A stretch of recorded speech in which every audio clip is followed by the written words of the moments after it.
Did you call for the Victor Gordo recall? Did you organize that? There were, while I cannot speak on specifics, various groups, I went around looking to see what issues that everyone was having in the community. And the last thing this needs to happen is become personal. And I don't believe anyone deserves any form of retribution. Let's keep it 100. Let's keep it 100. 100. James Farr here, live from Pasadena Media Studios. Get ready for more piercing and provocative. The Conversation Live starts now.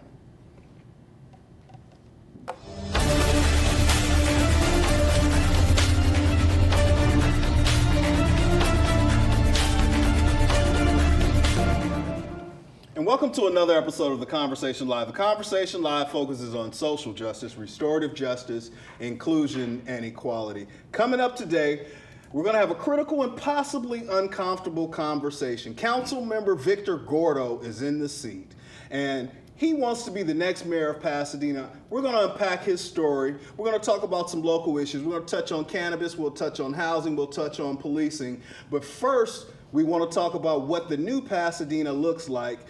Hannah, let's go ahead and roll in this first clip, and then we'll come back to me, and then we'll get back to Victor. You know, we're 140, 150,000 people, which is big enough to have great stuff going on, but small enough you can get your hands around it, right? It's the ideal size city for people who like interesting stuff but don't want to be overwhelmed. Well, it is amazing that few cities are like ours. For people that live in Pasadena, it's actually a small town feel with big city resources. Pretty much can do everything you want in the morning and in the afternoon, from being at the beach in the morning and snowboarding in the afternoon, the right time of year here. I think, first of all, it's the institutions we have here, right? You look at Caltech, it's definitely considered one of the finest research institutions in the world. JPL, I mean, literally rocket scientists. We do have a great blend of old and new money. People still are coming to Pasadena in great numbers and find it a great place to live and work. I think there's a wide variety that people are able to access depending what they're looking for their children, whether it's something specific around independent learning or independent schools, or it could be around certain athletics or music. Our mission and vision is to be the financial bridge between East and West, especially between U.S. and China. And welcome back. If that's the cause, perhaps this is the effect. Hannah, go ahead and roll in this next video, and then we'll, again, catch up with Victor on the other side of it.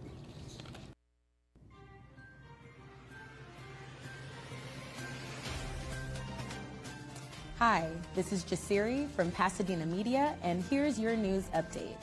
During a late-night meeting, the Pasadena City Council unanimously approved a tenant protection ordinance that will place a moratorium on recent evictions.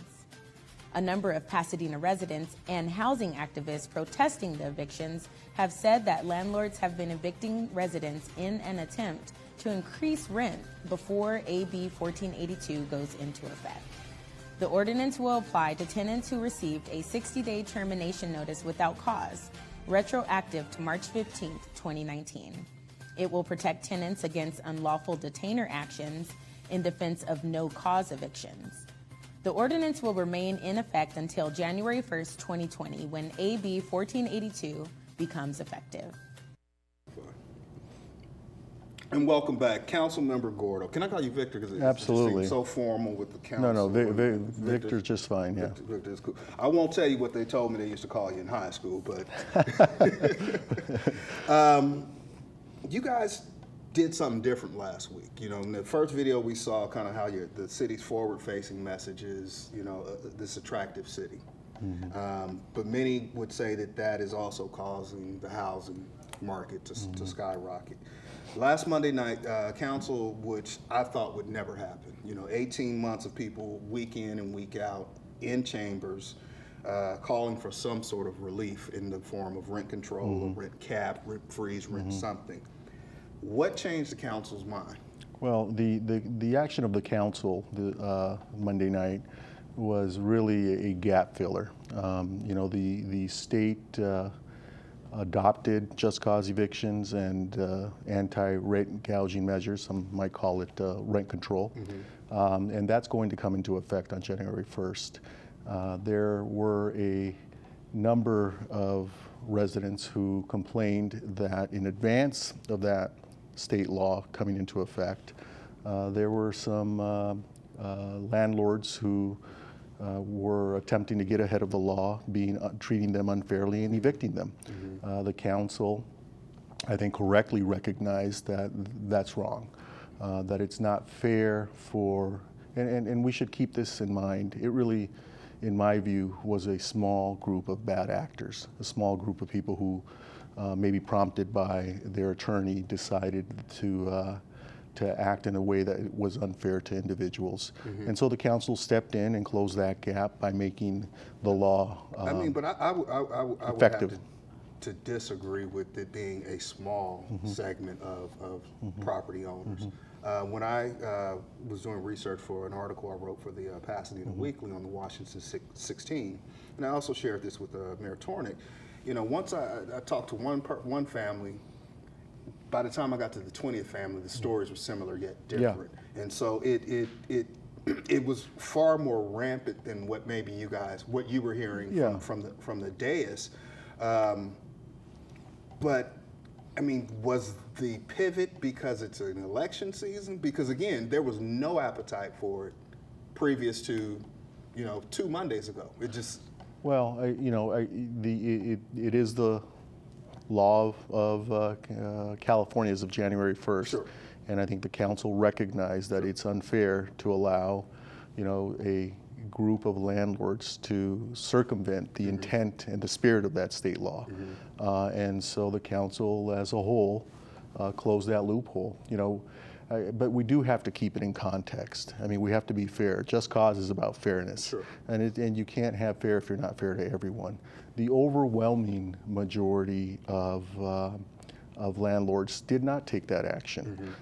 There were some who did, and you're correct, it had a tremendous impact on a lot of families in Pasadena, and so it was the correct thing to do to close that loophole. Why did you recuse yourself? I recused myself in order to protect the action of the council. How so? I mean, well, there's a lot of people, it's a little gray in terms of what does that mean? Well, so I own property in Pasadena, as do others. And I consulted with the city attorney, and I wasn't comfortable with the assurances that my participation might not provide an avenue for someone who wanted to overturn what I believed to be was going to be the ultimate action of the city council. But then why wouldn't other council members who also own property? I mean, because that's where this whole issue kind of, the intersection of it is, the potential conflict. You're essentially voting on or legislating on something that could affect you personally. So why wouldn't other council members? Everyone has to make their own decision. In my view, the rule of law is important. It's important that we adhere to it. And as an individual council member, I felt that the advice given to me by the city attorney was not sufficiently clear. And if I participated in the council, as it ultimately did, close this loophole, I did not want someone to say, it should be undone because a property owner in the city of Pasadena participated. Sure. And that would harm a lot of people who we were trying to help in a very compressed period of time. Absolutely. I did not want to take that chance. Why do you want to be mayor? I mean, you're one of the longest standing council members. You represent District 5. The Latino population is growing here in the city. You have one of the most densely populated districts here in the city, and certainly with representation of Latinos. And I'm not playing the identity politics game. I'm just, what's the difference between having one vote as a council member and representing your constituency, as opposed to now vying for the position of mayor, where you still have one vote, but you ceremonially kind of represent the city? Why do you want to be the mayor now? People. What do you mean? People in Pasadena, people who live in Pasadena.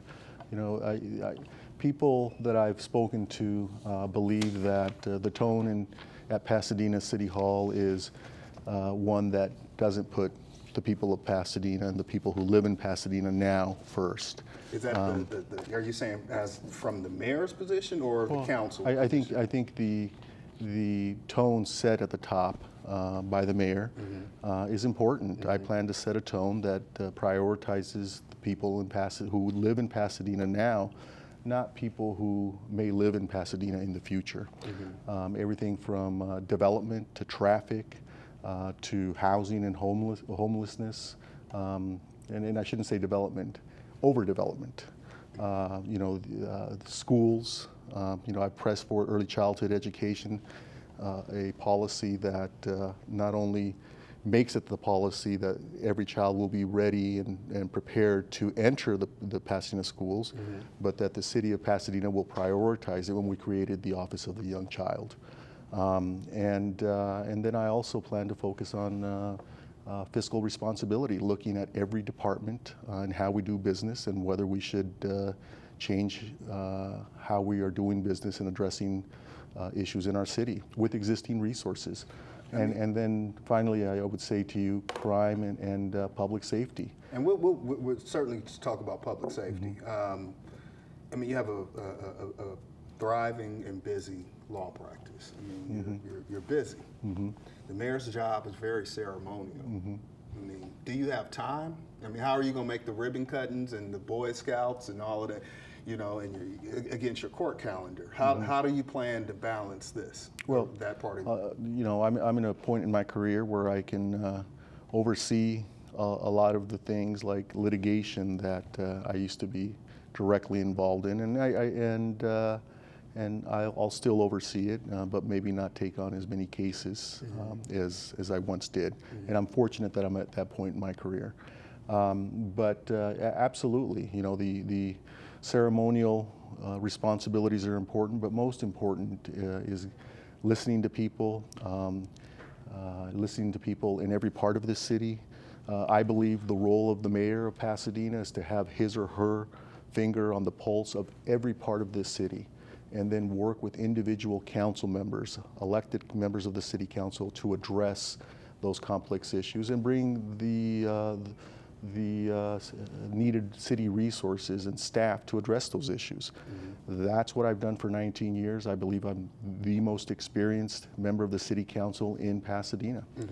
And now I want to build on what I've accomplished together with my neighbors in District 5 and do it for every part of the city. Are you proud of your work, your service as the president of the Rose Bowl committee? Absolutely. The first time, I think all of Pasadena should be proud of the Rose Bowl. The Rose Bowl is the heart and soul of Pasadena, I believe, next to the people of Pasadena. Is this a rite of passage for you? Is this the culmination of a story of a local kid, bootstraps up, poor family, publicly educated, law school, law career? Is this a rite of passage for you? Well, I don't know that it's a rite of passage. It's in part an honor, a tremendous honor, and a privilege. And a responsibility.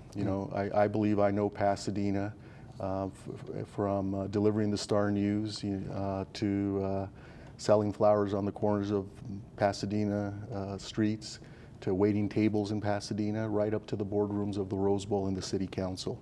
I believe I know Pasadena from points of view that none of the candidates in this race understand or have ever known.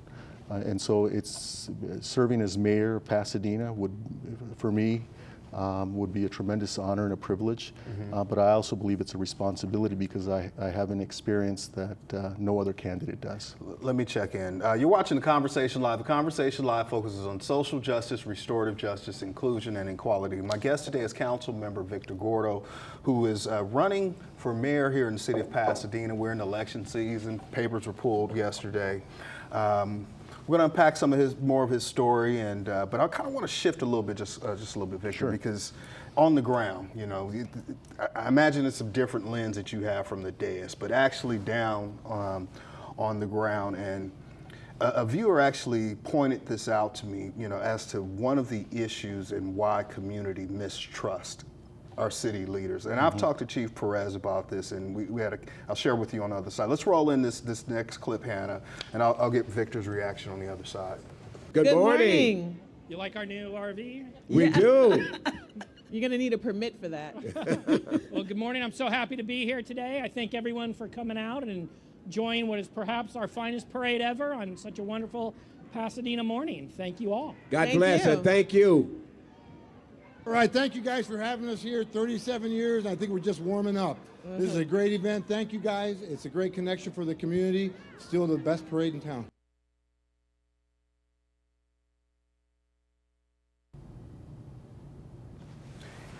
Victor, 8 days, and this isn't an indictment on Steve Mermel or Chief Perez. I talked with John about this just the other day. But 8 days prior to that, our city manager said at a community policing forum about this militaristic presence in the community and not look occupying. And then 8 days later, we see them come parading down the street in the Black History Parade with a military-grade vehicle. Is it that they say something, do something different? Is it that there's a lack of sensitivity, or are they just culturally unaware of, what could be a trigger for trauma for, I assume the intention was to show the wares of the city. This is how robust our police department is, and here are our toys. What is it? I mean, how does, I don't want to say tone deaf, but how does this happen? I think, based on what I've seen, I mean, this is the first time I saw that clip, but I think sensitivity is important. There's no question policing is a complex and dangerous issue, dangerous job. But we have to be sensitive to how we project ourselves as a city and how the police department and the leadership of the city project the police department.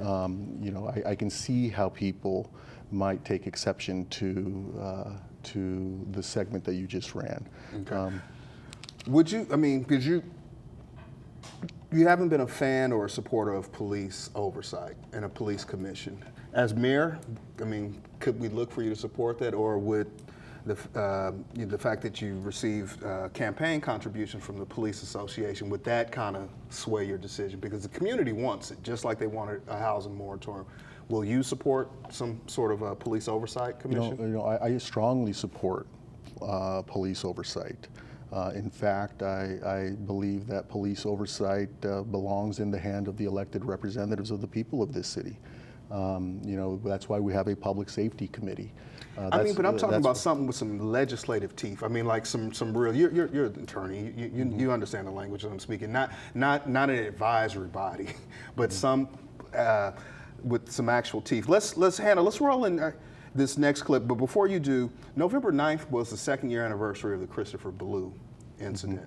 And this case is still pending, and so I don't expect that you'll have much comment about the actual litigation. But let's roll in this next clip, and we'll talk with Victor on the other side. Dad, why are cops killing kids? Every night, I wake up at 3 in the morning with the same nightmare. I can't sleep at night. I get anxiety whenever I see a police car. On November 9th, 2017, Pasadena police officers Larry Esparza and Zachary Lujan battered Christopher Blue, punching him, striking him with a baton, and smashing his head on the pavement, in an incident that allegedly began as a minor traffic stop for tinted windows. Despite the substantial use of force, all charges against Blue were dropped. Better stop acting like a dummy, dude. What? Yeah, Woodbury, Fair Oaks. Give me your hand. All right. Give me your hand right now. You want to act like a dummy, dude? Ain't no point in it, bro. To help me understand, why you ended up in a fight with 2 of my cops. So the fight shouldn't cost us all the meeting. Well, there's video, right? Yeah, that's what I'm going to see. Okay. Welcome back. Had it not been for an independent video, none of this would have come to the light of day. And so again, that goes back into that oversight and disciplinary. And then just Monday, an article in the Star News is talking about the city preparing to settle a lawsuit for officers falsifying reports. How do we stop this? Will you stop it? Look, going back to where we started this discussion, just cause. You can't be fair to people unless you're fair to. You can't say you're fair to people unless you're fair to everyone. And certainly our first priority is to protect the public, every member of the public. But we can't paint with a broad brush and say because there may be bad actors in any department that every member of the department is a bad actor.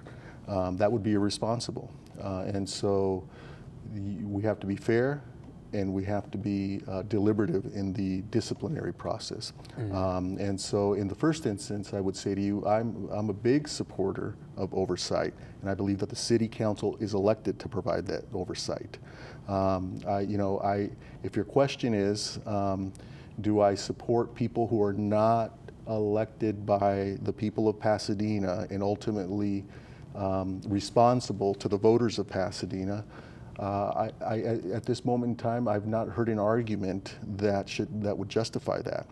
I'm elected to provide oversight for the police department, as are my colleagues. If we're not doing our job, the voters have a right to remove us. As part of that oversight, but not really. Your oversight is of the city manager. No, and the police department through the Public Safety Committee. Okay. And of the police department through the budgeting process and the Finance Committee. Sure. Now, so I ask the police chief, and I've asked every police chief about the disciplinary process. And my question has been, how many complaints do you receive? How many of those complaints are fully investigated? And how many of those investigations result in some sort of disciplinary action? And I'll tell you, if we had a situation where complaints were not accepted, or where they were not fully investigated, or where they were not, there was no discipline resulting, I'd say to you, there's a serious issue here. Sort of like what happened in other cities in the Midwest, where thousands of complaints are received, and very few are investigated, and there's very little discipline. That's not been the case in Pasadena. Let me check in because we're coming hard on time. You're watching The Conversation Live. Conversation Live, social justice, restorative justice, inclusion, and equality. My guest is Councilmember Victor Gordo, and he's running for mayor here in the city of Pasadena. I want to spend just a few more minutes in our remaining time talking about cannabis. It's been an issue here in the city and how it's been regulated. Hannah, let's roll in this next video and then we'll catch up with Victor on the other side.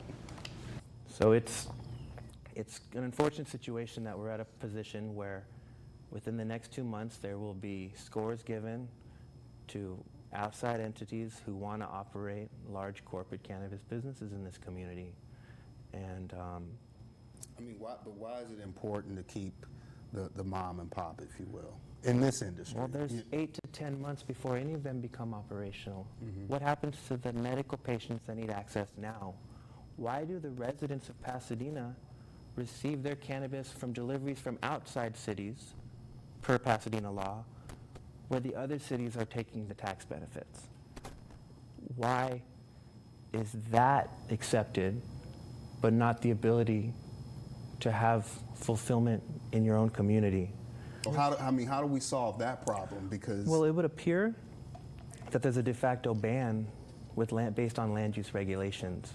Because if the ordinance were to allow 6 dispensaries, the current setbacks, which are very much more extreme than other jurisdictions, preclude the ability for there to be more than 3 operators in the community.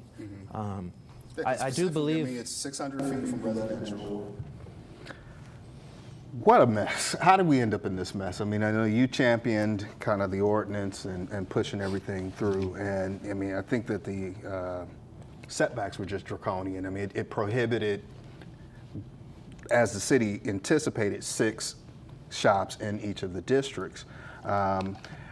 Has the council kind of pivoted on this? I know tonight the Planning Commission is actually meeting on some of the retail things. Is this to kind of stave off a lawsuit? You know, it's a totally different direction. There's a new ordinance being proposed. How do we end up in this mess right now? Yeah, you know, it is unfortunate. It is a mess. I have a lot of questions about the handling of the cannabis process. You know, I support the legal and lawful sale of cannabis, but it's a balance. We have to balance that given our understanding of the history of planning in Pasadena. You know, in certain parts of this city, we've had to undo some planning decisions of the past. You know, how do we end up with 5 liquor stores on Orange Grove between Fair Oaks and Los Robles? And that's what that's what I was guarding against. I don't want to make planning decisions that have to be undone 50 years from now. And so were we cautious? Yes, absolutely. Should we have been cautious? Yes. Is there room for improvement? Absolutely. I can't comment specifically on what those improvements might be because I'm going to be called to vote on them. But we, you know, legal cannabis isn't, it was intended, I should say, to do away with the illegal operators because we want to legalize it. That was the will of the people in California and the will of the people in Pasadena. But if the legal framework isn't working, then we never get to our goal of legalizing it. Will you be accepting campaign contributions from any of the cannabis companies? Absolutely not. Absolutely not. All right. Last quick 30 seconds, the Pasadena Way. What does that mean to you? Pasadena Way to me means that we represent people. You know, I've spent a lifetime representing people, whether it was in youth programs, whether it was as a field representative to my predecessor and colleague, or as an attorney. That's what I do. I take people's story, whether it's as a lawyer or whether it's an elected representative, and I tell their story and advocate for their story as they would if they had my training and skills and knowledge. And that's what I plan to do as mayor. I plan to. All right, we got to park it right there because they are doing like this. So, Victor Gordo is my guest council member in the 5th District. We'll be back, going on a hiatus. We'll be back in January and more election coverage here in the city of Pasadena. Victor, thank you so much for being here with me today. Till we have another opportunity to speak with you, as always, agape.